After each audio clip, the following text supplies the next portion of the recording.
let's get going.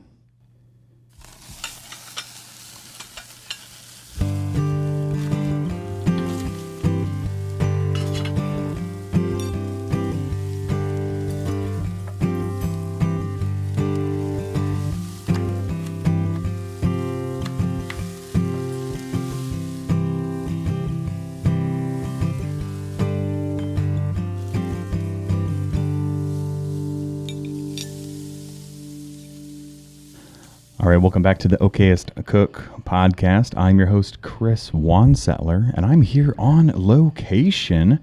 I'm at Patachou Foundation with Chef Shannon Mitchell. How are you doing today, Shannon? I'm good. How are you? You know, just living the dream. Trying to survive day by day. It's beautiful out. It's like we're in the 70s. Yes. We're pushing like the 80s right now, and it is time for me to get rid of my beard. I'm a seasonal beard grower, and yeah. Understood. I just got a big chop myself. Oh, you did? Not my beard. Yeah, mine's about to go. It's too hot for this stuff. Shannon, do you want to introduce yourself a little bit? Kind of give us like the 2-minute bio and kind of share who you are, what you do, and where you do it. Sure. I'm Shannon Mitchell. I'm the culinary director here at the Patachou Foundation in Indianapolis. I am a native of Indianapolis. Been in the industry, hospitality, culinary industry for about 35 years. Awesome. It's been my passion, something I just have always done. I've got a degree in culinary and hospitality management from the Florida Culinary Institute. And I've done a little bit of work in continuing education with the CIA as well. And certainly since I've embarked on this part of my career, tons of continuing education to learn about school food. I come from a background of bulk cooking, kind of hospitality in banquets, resorts, high-end restaurant style type things. Awesome. I'm curious how that ties into the schools, and we'll get into that here in a second. Have you had any like super cool, notable meals of the week recently? I have, and I'm so happy to have the opportunity to talk about it because I can't say enough about this place. I just took a trip to Louisville over the weekend for a bachelorette trip, and we went to have brunch at one of my favorite places called Grail House, and I encourage anyone who's in Louisville to check this spot out. It's just incredible. They make the best food, very farm to table, and it's very small. You cannot make a reservation. You just got to wait in line to get there. But they have superior service. It's brunch, breakfast items, coffee, and everything they do there is not just delicious and local and fresh, but they work out of the tiniest space, and it's just incredible. Like the presentations that they're able to do, and they've got maybe 2 cooks, maybe 3, working off of just like a crepe griddle, 1 range, and 1 oven, and they're putting out the most incredible, top-notch meals. Yes. What they do is very intentional. It's very intentional on the plate, but it's an open kitchen, and it's tiny, so you see them working, and you can awesome. see the intentionality in everything that they've done. Just a perfect example of efficiency, and it turns out a beautiful product. Yes. Go see them at the Grail House. Grill House? Grail, like a holy grail. Yes, Okay. Grail House. Grail House. Yeah, dude, I'm going to have to go on a vacation or a little side trip here. It's incredible. Best grits I've ever had. Well, I wore my grits hat today. Oh, that's so funny. I didn't even. Yes.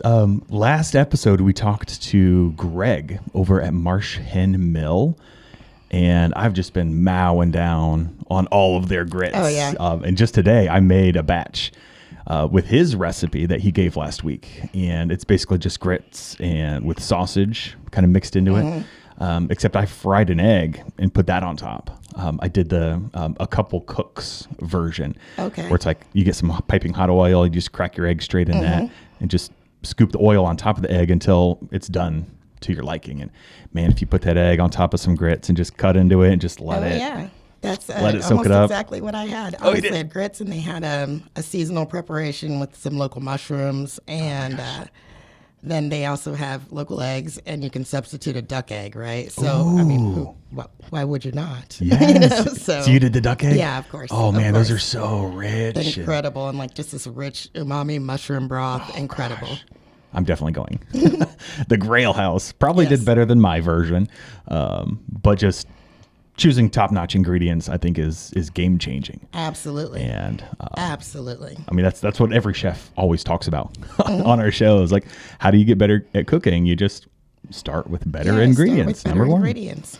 Yes. Well, I think that is a great segue into our topic of this afternoon, and we're going to be talking about school foods. He's going to be 5 at the end of the month, a 5-year-old. And he's about to start kindergarten, and he's done the preschool journey. And so far through preschool, we've just been like, he just brings his own lunch, right? And there's some stipulations there, just mostly centered around allergies. Like, we can't give him peanut butter sandwiches, but I'm not sure what the kindergarten experience is going to look like. But I'm sure it involves like an all day schedule kind of thing. He's probably going to get some lunches there at preschool or kindergarten. And you're not ready for it. You can't. I'm not ready for it. No, it's a big mental shift. But I don't know much about school lunches, but I have heard that they are very different than when I grew up in the 90s.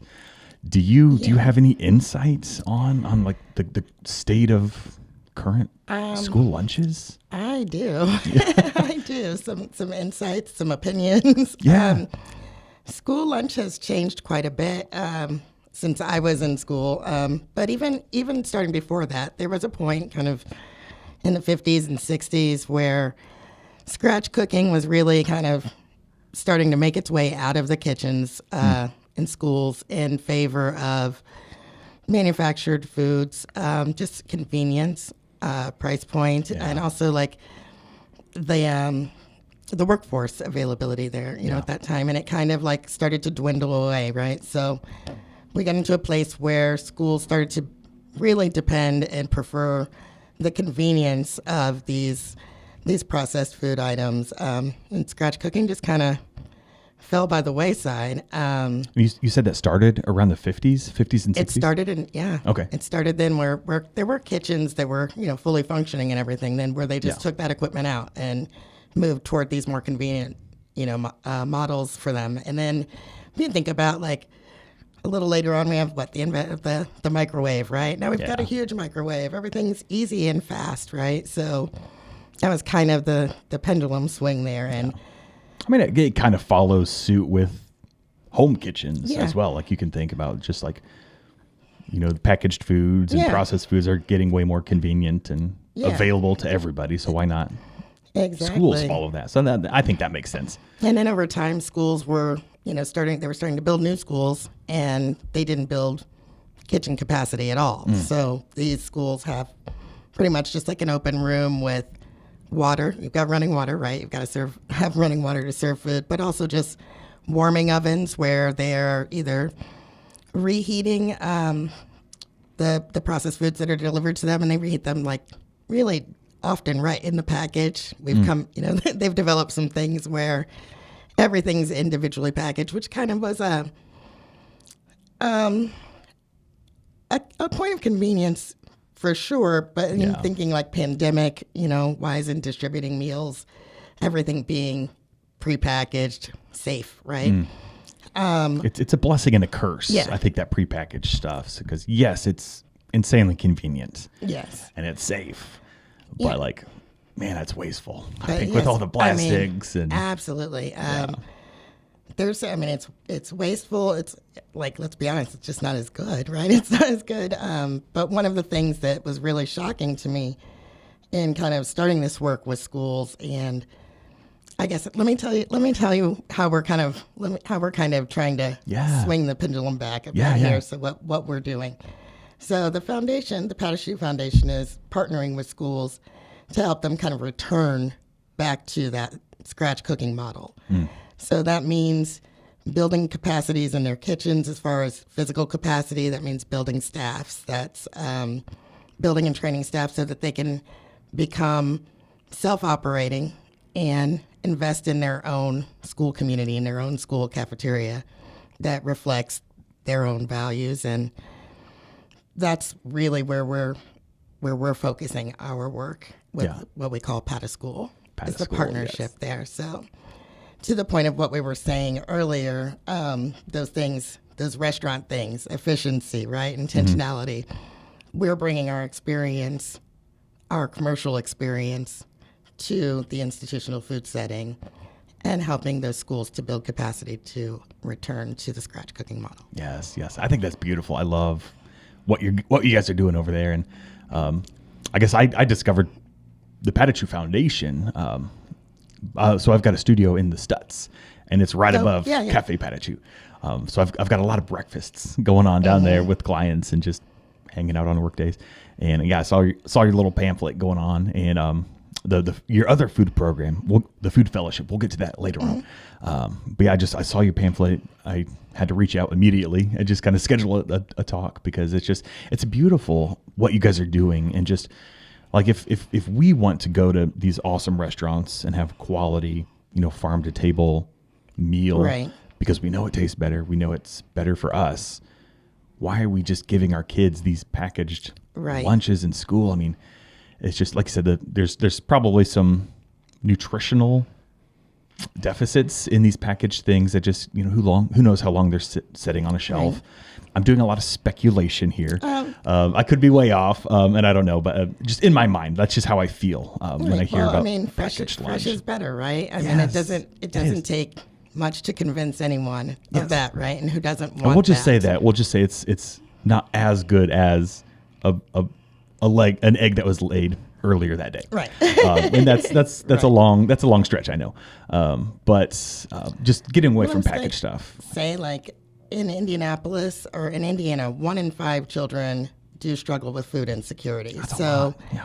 I mean, for us as a hunger relief organization, it just makes sense that there's no smarter place, there's no more effective place to address childhood hunger than from within a school, because all kids, no matter where they live, all kids that are in school are consuming at least 50% of their calories a day. That's crazy. While they're at school, right? So it's a no-brainer, to put some effort into making sure that those count. Well, yeah, and that's our future. I mean, that's who's going to be taking care of us when we're old and right. in the retirement homes, and like that's where they're developing. Like that's where they're learning. Influence some positive outcomes, short-term outcomes, long-term health outcomes. Yes, well, I'm sure there's somebody out there who can talk about just how do we learn, and how do we learn on an empty stomach versus how do we learn on a full stomach? I mean, 100%.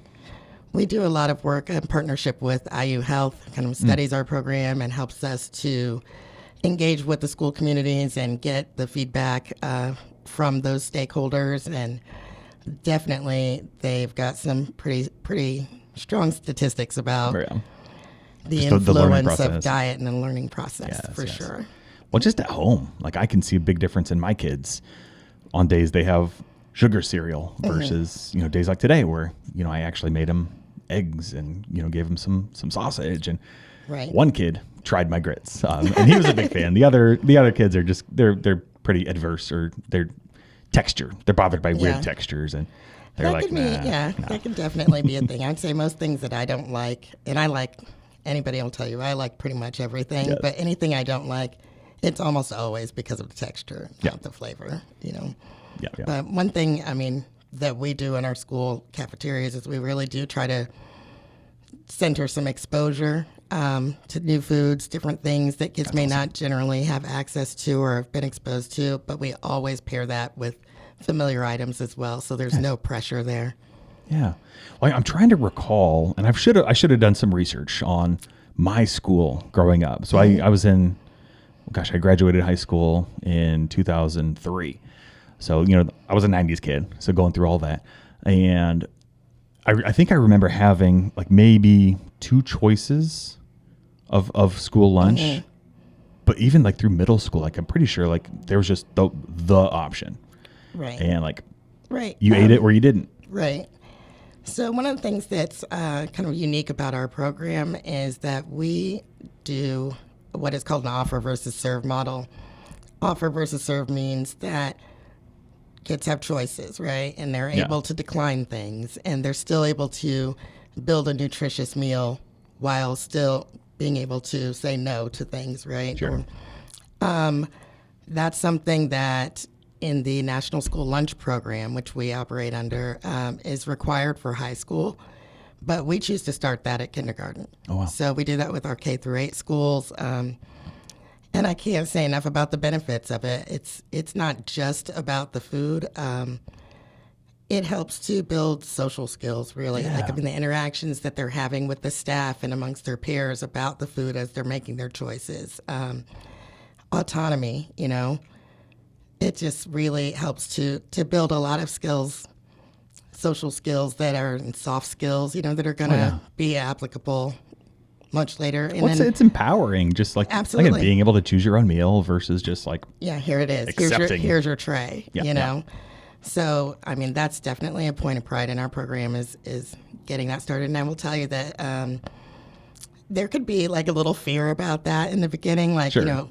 but we can do hard things, right? When you go, how is a kindergartner going to make all of these suggestions or selections? How are they going to navigate the lunch line? How is this not going to be a disaster? How are they not going to spill everything? All of the things, right? And I will tell you that kindergartners, within a week, will have it down. great. Absolutely. That's awesome. And that's only going to help them. Yeah. Like I said, moving forward and just making decisions. Yeah, like making it's those decisions. little learning curves that I've never thought about, like, lunch being a big learning opportunity. But yeah, that makes a lot of sense. And I like it even more. Empowering, yeah. Yeah, definitely. So I did a little poll with my peer group, and you're just asking about, the state of school lunches. I know a big question from my people was, how much time do students have to eat? And one guy was like, my daughter's always complaining about, I don't have enough time to eat my food. And he said, well, it's probably because you're talking too much to your friends. But have you noticed like timing being an issue with any? Typically, students get 25 minutes. They're required to have a minimum of 25 minutes to eat. And from what I've seen, most schools hang right around there, that 25-minute mark. I think I remember about half an hour. Yeah. In school and I when do was see go- that, like, as they get older, there's a little more flexibility in that, because once you're in high school, you've got maybe upperclassmen that don't have a class the next period that can like spend a little more time. But I think for me, I would love to see a little longer lunch period for sure. Because I'm sure that 25 minutes includes like, oh, hey, like we're at the cafeteria, like that's when the clock starts. Yes. So that's the time that your mealtime should be social. You know. Yes, people What is say like, social? oh, you were Yeah, talking too much. You didn't get to eat your food. But you're supposed to be talking, right? Yeah. That's your break your in the social day. skills. Yeah, That's you're the break in the learning all day. these things, and So you got to reset your brain. Yeah, for sure. Just there's only so much learning you can do in like a fixed period of time. And like I said, lunch is a good break. Yes, that's your time to refuel. That's your time to recharge. That's your time to kick it with your friends. So it is a little challenging to fit all of that into 25 minutes sometimes. Yes. Yeah. Well, another big question was time of day. And I know I went to a pretty big school, and I feel like our first lunch period, gosh, it was probably even before 11 o'clock, like maybe 10:30 or something like that. Again, I could be wrong. High school was a ways back in my past. But it seemed really stinking early. Right. Do you guys have any experience with like times of day and like the best time to eat lunch?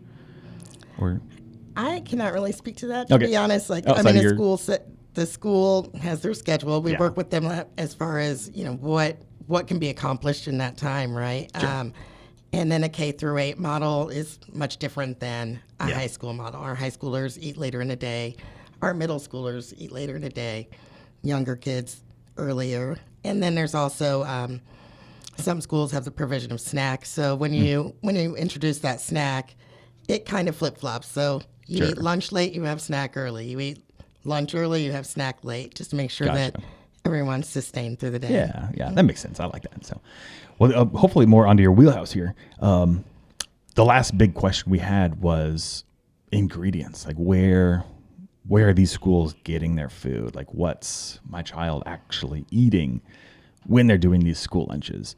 And I don't know if you have any insight on schools that aren't a PataSchool, but then like, what are your students eating, like in the PataSchools? In the PataSchool, my students are eating a variety of things, and we get those items from a number of places. We use local produce companies. We have some programs where we're able to use local small farm ingredients. Sometimes some of the food that they eat will actually come from our urban farm here. Oh, okay. Is that right across the street? Yeah. Okay, yeah, I right, saw that right driving in. the parking lot. We'll have So to take pretty. a look. Yes. We've got chickens out there. Oh, We've got eggs. Yes. So we also use a mainline distributor like U.S. Foods, Cisco, that kind of thing. Sure. We help the schools to navigate procurement within the USDA guidelines. Nice.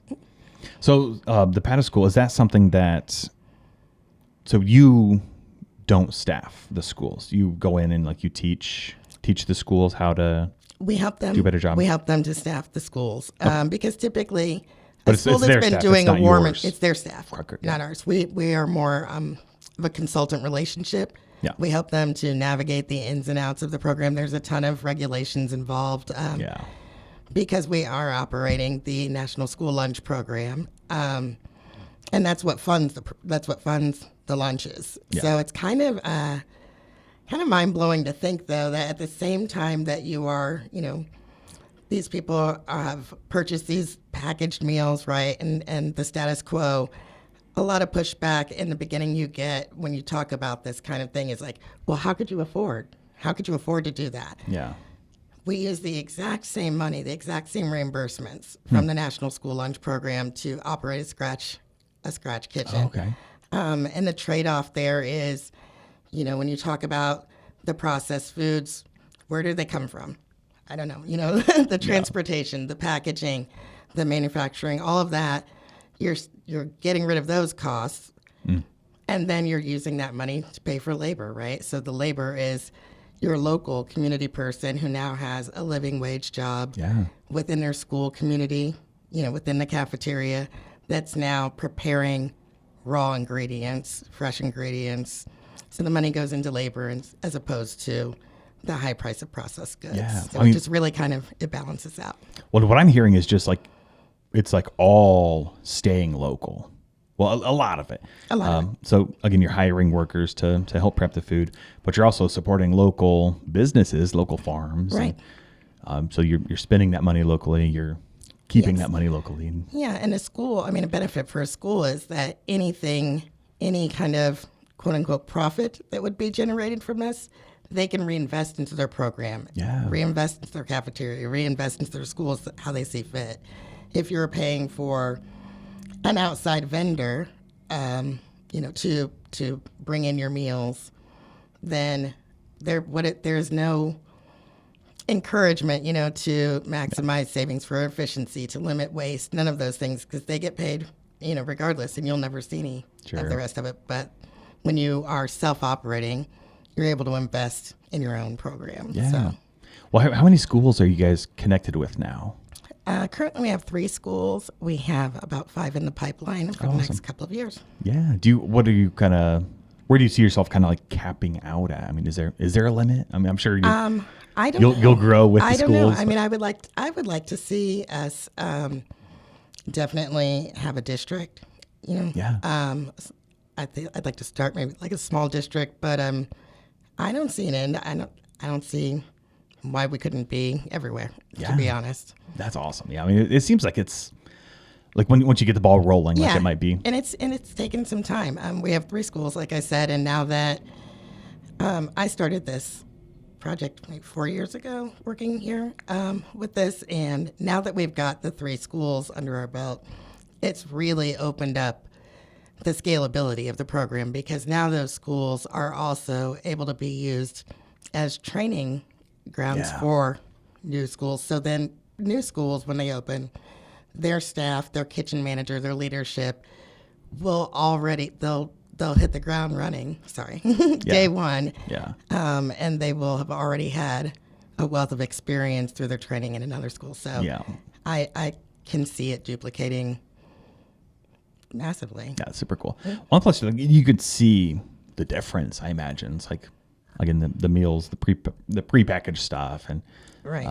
Versus the fresh stuff, and like you can see probably a difference in like how the students are learning and adapting, and Absolutely. probably Schools, enjoying lunch a little bit more.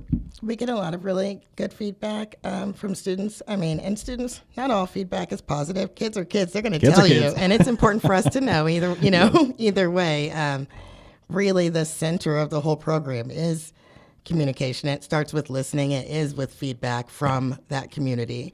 So whatever that school community is, that's the administrators, that's the parents, that's the bus drivers, the custodians, the kitchen staff, students, teachers. I mean, having the buy-in and the participation and the opportunity to get feedback from all of them help us to do the best that we can to create what they need. That's amazing. Do you have any stats on before you were at a specific school? Let me back up. Are all the schools you work with, the three, are they like brand new schools, or did you kind of step in and like replace an existing lunch program? None of them are brand new schools. Okay. So we did replace existing lunch programs. I can say, I can't like spit some numbers for you now, but I can tell you that curious, we like, definitely students like how many were bringing their lunch before versus like how many stopped bringing their lunch, and then they've definitely because seen, the food improved. Right. Definitely seen an uptake in participation in school, schools also report less behavioral issues, less referrals, better attendance, better on-time arrival attendance because kids want to get there for breakfast. Yeah. So, there are definitely some outcomes that are already markable. Oh yeah. Well, as an adult, like I come earlier. Yeah, I know there's going to be a breakfast. Yeah, I have one school where it's particularly Wednesday. They really love biscuits and gravy. So oh my gosh, they have like the highest on-time arrival on Wednesday. That's my number 2. Like grits is probably number 1 for me, and biscuits and gravy. Oh my gosh, yes, let's go. I don't remember having that option in schools growing up. So. Me either. We might have to reinvestigate this. Awesome, dude. That's super cool. I love the additional engagement. Like it makes a lot of sense. Do you have stats on? I know you said like a lot of students like this is like half their calories for the day. Do you have stats on like what else are they eating like throughout the week when they're not at school? Well, that's part of part of that feedback loop that I was talking about. Like we do a lot of stakeholder engagement, especially going in the beginning, and then we keep up with it throughout. But a big part of that is not just what would you like to see in the cafeteria or what do you like or what do you not like, but what do you eat at home? Yeah. What do you eat at home? So we can see kind of those trends, are these kids eating hot chips at home only, or whatever, or is it, or even like for cultural relevance. That helps us to really, to be able to create recipes that we know are going to be appealing and comforting. We're not going to ever probably cook better than your mom, right? But we can cook something that feels, inclusive and feels safe and makes you feel like your voice was heard. And that's been huge. Oh, I imagine, like when students are able to give feedback about something and then see that item show up on the menu, or if they didn't like it, if the feedback was negative and they see that we don't serve that anymore and they feel heard.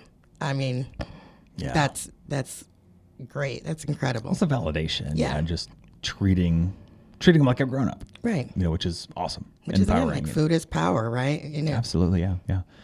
I had another question, but it kind of escaped me about food. Do you want to talk a little bit about like while we're I remembered the question. It was kind of about more education. Like, do you guys try to educate the students about food and just eating better, or is that like more on the school? Yeah. For sure, it's on the school, but we also we help support that as well. We've got a school this year. One thing that we've done that's been new is participated in the NSLP fresh fruits and vegetable program. So that's through the USDA, and that's something that allows us to do an exposure, fresh fruits and vegetables with kids 3 to 5 days a week as a snack. And it's completely reimbursed by the USDA as an exploration. So we've tried, with that, there also is an educational piece. So we create the educational piece. The teachers do it in the classroom. Yeah. Everybody, let's try dragon fruit today. Ooh, so yeah. that way we have access to some of those kind of exotic things that you wouldn't normally see on a school food menu. Yeah, that is super cool. Do you guys do anything with parents, like any like PTA stuff? Because I could see that being really huge. Of just like at our schools, like I said, our job is to help them to build capacity to be self-operating, right? So once you've got a self-operated kitchen in your school, it works beyond the just lunches for kids, right? Like, because now you've got the capacity to do whatever you want. When you have parents meetings, yeah. Show off our cafeteria. Let's show off our staff. Let's put together a meal for them. So they have the capability to do that and to control that now, and then also to give their staff the opportunity to be creative and do something different. We love what we do, definitely, but these are talented people that are choosing this venue to share their skills, right? To share their gifts, like. It's skilled work. And so to provide opportunities for them as well to kind of flex their culinary muscles outside of school food. It's a great way to take advantage of that in the cafeteria and a really nice selling point for a school as, parents are coming to check out schools and everything. They're always impressed by what they see that way. So Yes, super cool. Well, on that note of education, do you want to shift gears and talk a little bit about the food fellowship? Yeah, the food fellowship. Yeah, sure. let's chat about that, because that's honestly the first thing I saw. Oh yeah, on that flyer, and like that got me the most excited. And then I discovered PataSchool, which is even better, I think. I'll tell you, the food fellowship was first, and right now we're actually kind of in a place where they're kind of linking together a little bit, but.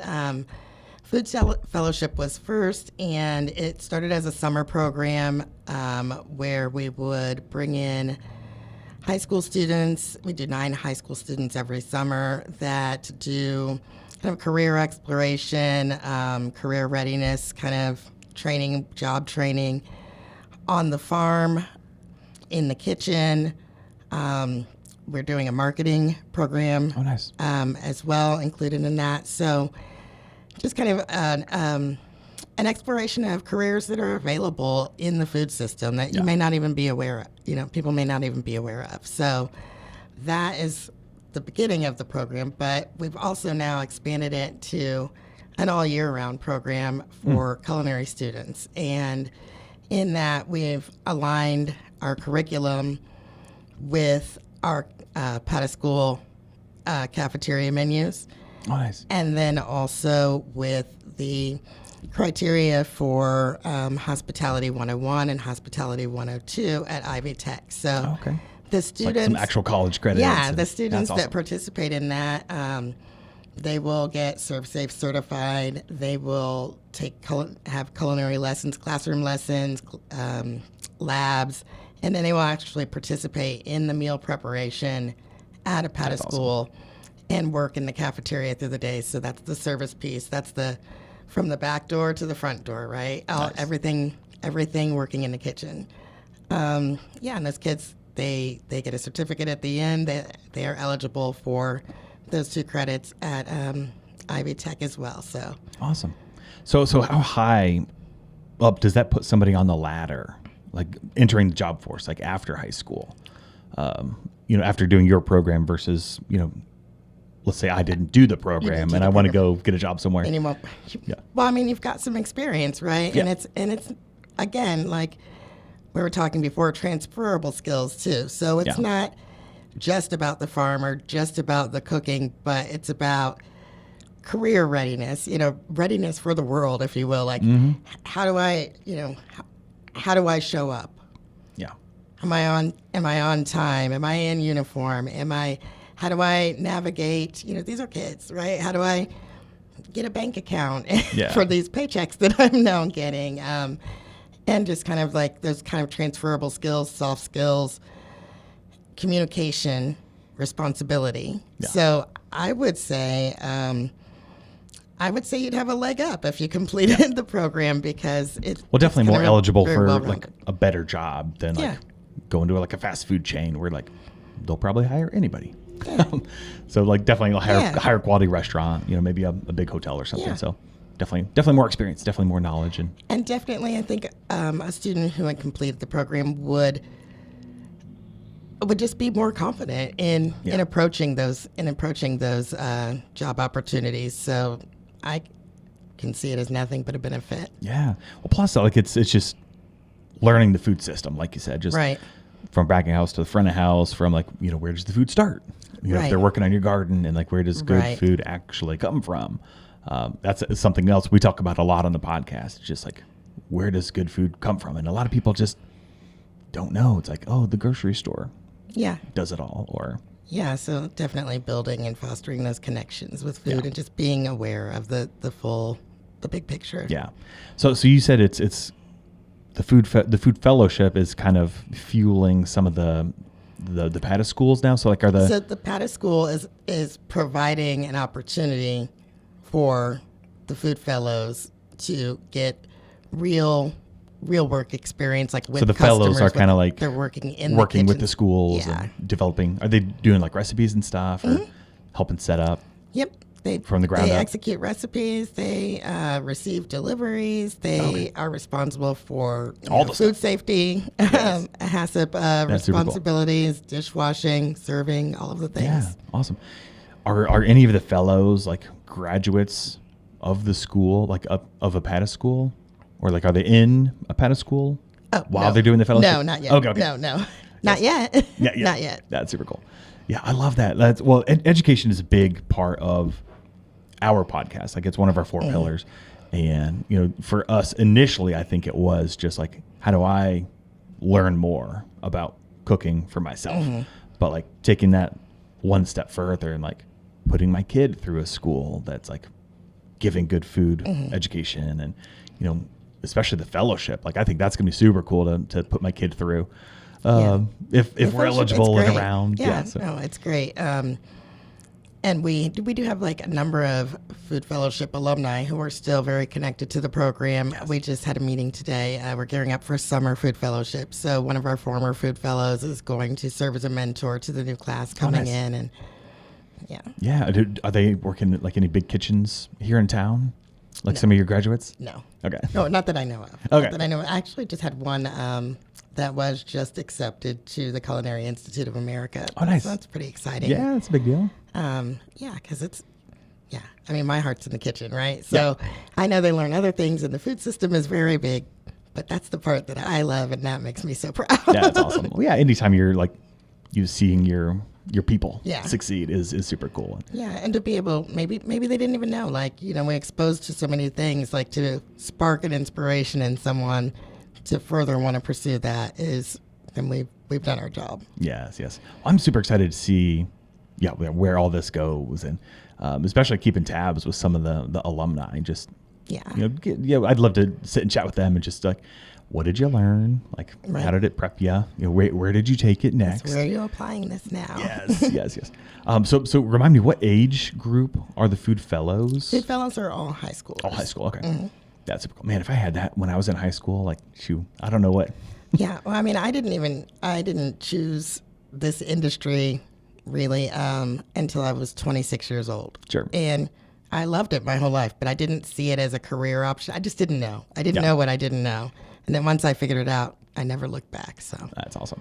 Well, I remember enjoying home ec, which was kind of weird for just a middle school boy to say. And it still feels weird to say it out loud for some reason. But like, I remember making like monkey ears. It's just like a biscuit that you flatten down, put it in powdered sugar, like super basic. But like, I loved that experience. I loved helping my mom and grandma in the kitchen growing up. And but again, I didn't really fall into the food industry, well, especially with the podcast, until, I mean, it's been a number of years, probably 5, 6, 7 years or so. Yeah. That I've really been investing in, my food education. But I think in high school, like something like this, I think it would have piqued my curiosity a little bit. So, who is eligible for the food fellowship? Is that like, do you have like, is it strictly Indianapolis residents right now? Yes, Indianapolis. We have several different schools that we partnered with, and the kids apply. This year we had like over 40 applicants. Oh, wow.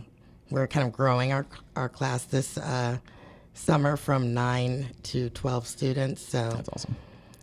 Yeah, a little bit going on. Yeah. Yes. Well, where can people find more about the fellowship? I'm assuming you got to follow us on social media. Yeah, You'll see things about the food fellowship. You can see follow-ups on those alumni as well. Like I said, we're gearing up for the summer, so there'll definitely be a lot of content out there. Yes. Showing our garden, showing the students working out there with the bees. We have bees here. All of the things. Chickens and bees. So definitely a lot of content regarding that on all social media. So we're on Instagram, obviously. Yeah. And then you can also just look us up at the PataChouFoundation.org for news about what's going on, what we're doing, and obviously opportunities to help, right? Yeah. Well, that was my next question. Like, how can people, like, are there ways for the community to get involved and to absolutely. support? I mean, like, love, and share, for sure. Yeah. Like, love, and share, spread the word. We do have some opportunities for volunteers on our urban farm, and then we also obviously have accept donations. So yeah. Is there like a tuition that if somebody did want to, like, cover the cost of a student's, like, I don't know, if there's a cost for the fellowship. For the fellowship, there's not a tuition for the fellowship.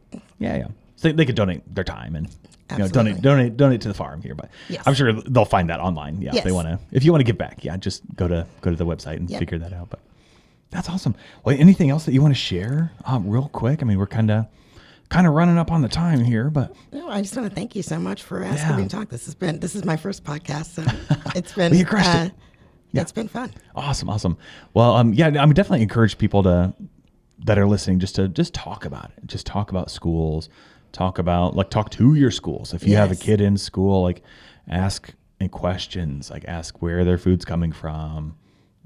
Why aren't we doing a better job? Why aren't we doing better? Yes. I've seen some stats online, and I have not vetted these things, but like, I've heard other countries just their food programs are kind of mind-boggling. Just like the amount of education that they're giving the students. Some schools in Japan, quality as well, I would imagine. Yeah. I saw a post about some schools in Japan, like, actually require by law to hire a nutritionist, and they can't use processed, prepackaged stuff. Like, it all has to be fresh. But they're all educating their students about eating better and about nutrition.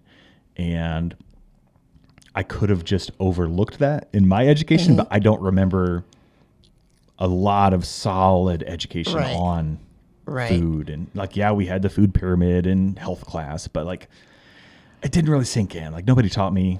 Yeah, you're absolutely right. And that's where all of this hinges on. It's education. Yeah. It's absolutely education. And it's a systems problem, right? So we have to address the problem by creating new systems and advocating for new systems, right? Because clearly the ones that we have are broken. So. Yeah. Well, I appreciate what you're doing for schools.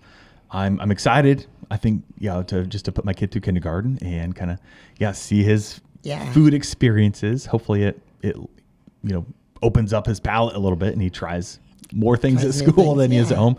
Especially if he's got opportunities like your students to try weird things like dragon fruit and some of these exotic foods that not everybody has access to. Right, and not everyone has the ability to bring their lunch. So you don't want to forget that it's not just it's not just exposure to new things, but it's the availability, the access to the nutrition that everyone needs and deserves every day. Yeah, well, we could talk a lot more about just the food insecurity and food deserts, even in big cities and especially here in Indianapolis. And that might be for a part 2. We could talk about, just more about like what's going on Yeah. at home here. So, but yeah, again, love the fact that you guys are getting into schools and just giving our future better nutrition so they can learn and, just putting out smarter kids. I think That's the goal. That's the goal. We just want to influence positive That's outcomes. awesome. That's awesome. Yes.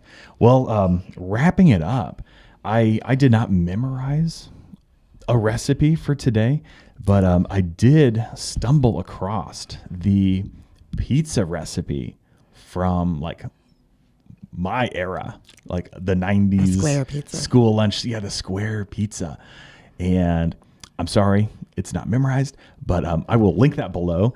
And I'm definitely going to try it because it's pizza. It's nostalgia, Pizza right? days were like the day, like you said. Yeah. And we still do that. We still have pizza day, but we make our pizza. We make our pizza. So Yes. It's not. Yeah. And this recipe, I'm curious. Yeah. I'm curious to look back at my school, and because like I recall seeing like, we had, the lunch staff working. It looked like a functioning kitchen to me, but it could have been more prepackaged stuff, and I just wasn't aware. But yeah, I'm curious if my school actually made this pizza like via the recipe. I'm pretty sure mine didn't. Because it's like a legit, the Post made it sound like it's a legit School recipe. bulk cooking school cookbook. Please share. Yeah, I want to find the book and like do more school meals. But again, we're going to post that pizza recipe down below and give it a go. Yeah, if you loved 90s school pizzas growing up, give it a try. See if it ticks that box and brings you back. Well, Shannon, thank you so much for tuning in or for being here just to share what you guys are doing. Again, any listeners, just please, look up Patachou Foundation, go to the website, support them however you can. But most importantly, just talk. Yes. Talk to schools, talk to your schools, kids. Talk to your neighbors, talk to your kids. Yes. And just start the conversation. Get students eating better food. It's fantastic. Thank you so much. Thank you. That was great. Thank you. Little sizzle. Yes. Started with the sizzle, ends with the sizzle. Yes. Got to get in the mood, That was perfect. Kind of bounced around a lot. That's fairly normal for me. The conversation, right?